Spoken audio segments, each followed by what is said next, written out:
आज का व्यक्ति कैसा है? तो कहा आज का व्यक्ति ये सोचता है कि मैं काम कम करूं और फल ज्यादा मिले। नारखेड़े जी, आपने भी बड़ी मेहनत करी होगी, पाटिल जी आपने भी बड़ी मेहनत करी होगी, और जितने यहां पर मेरे भाई बैठे हैं, जितने भी भाऊ बैठे हुए हैं, मैं आपसे निवेदन करूं, आपने भी अपनी जिंदगी में बहुत मेहनत करी होगी, पर जो मेहनत से मिला वो टिकता है।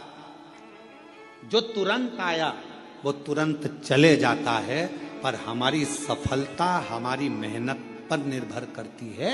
जब हम बहुत परिश्रम करते हैं, मेहनत करते हैं, तो हमारे घर में जो आता है वो हमको थोड़ा समय टिकता है, रुकता है।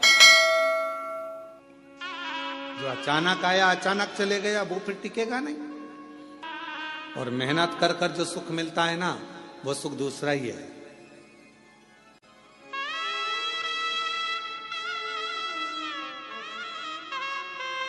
जब हम छोटे थे तो 2 रुपए की किराए की साइकिल मिलती थी, इतनी बड़ी छोटी सी। तुम्हारे यहाँ भी मिलती होगी, ऐसा नहीं है, और तुमने भी चलाई होगी। कई तो होंगे हमारी साथ वाले जिन्होंने चलाई होगी। है, किराए की साइकिल मिलती थी, 2 रुपए की मिलती थी, पर वो 2 रुपए इकट्ठा करने में कम से कम 1 महीना लग जाता था। हितेश, तेरे को तो मालूम ही नहीं होगा बेटा, मालूम है क्या तेरे को? अच्छा, ठीक है।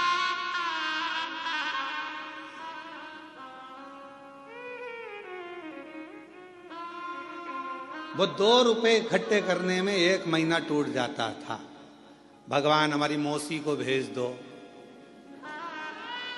भगवान हमारे मामा को भेज दो, भगवान हमारी बुआ को भेज दो। जब ये सब आती थी, 5 पैसे, 10 पैसे, 15 पैसे, 25 पैसे जब देकर जाती थी, और वो 2 रुपया जिस दिन इकट्ठा होता था, उस दिन सुबह से गायब होते थे। साइकिल लेते थे छोटी वाली, और कभी कभी किस्मत ऐसी होती थी कि वो साइकिल ऐसी मिलती थी जिसकी चेन बार बार उतर जाती थी। और साइकिल लेके अब बताओ, साइकिल वाले की साइकिल दम अपनी लग रही है, मेहनत अपनी हो रही है, घूम अपन रहे हैं, और सब देख रहे हैं, और यहाँ भगा वहां भगा, हाँप रहे, पर वो टाइम देख रहे, 5 बजे देना है वापिस। 5 बजे ही निकल पहुंचते थे, बिल्कुल लगे लगाए समय पर, एकदम 5 बजने वाला, तब अपन पहुंच के वो साइकिल देकर आते थे। तब तक पूरे थक जाते थे, एकदम चला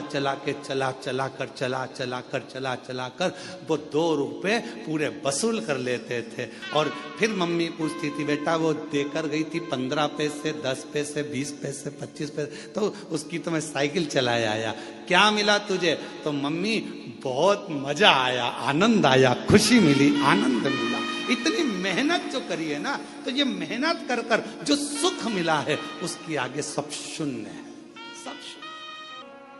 और कभी कभी जो मेहनत के बिना मेहनत के मिल जाता था, वो कहीं ना कहीं गिर जाता था। एक बार हुआ ऐसा हमारे साथ भी, तुम्हारे साथ भी हुआ होगा।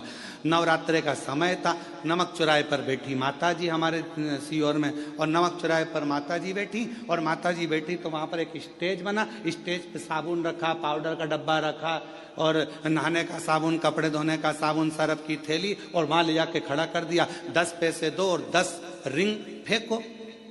तुमने भी फेंके होंगे ऐसे गोले गोले रिंग। अब परंतु वो इतने साल हो गए, उसमें एक साबुन नहीं आया, और एक दिन साबुन अगर आ गया तो साबुन को खुशी खुशी लेकर जा रहे थे, और मालूम पड़ा कि वो साबुन रखा था जेब में, जेब थी फटी, और साबुन पूरा गया गिर।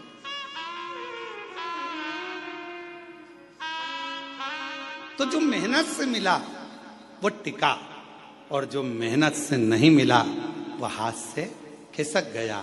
शिव महापुराण की कथा कहती है, कोई तुमसे आकर कह दे कि तुम मेरे पास आकर बैठ जाओ, तुम्हें मेहनत नहीं करना पड़ेगी, दुनिया का सारा धन अपने आप मिल जाएगा, समझ लेना कि बेवकूफ बना रहा है, और तेरा लेकर चले जाएगा और तुझे चूना लगा देगा। इसलिए निवेदन है, अपना व्यापार, अपनी नौकरी, अपनी सर्विस, अपनी मेहनत पूरी बरकरार रखो, और पूरी मेहनत करो। जिस समय आपकी मेहनत प्रबल होगी, उस दिन भगवान तुम्हें छप्पर फाड़ कर देना प्रारंभ कर देगा, तुम्हें वैभव आपको देगा, धन देगा, संपदा देगा, सब देगा। आप अपनी मेहनत से पीछे मत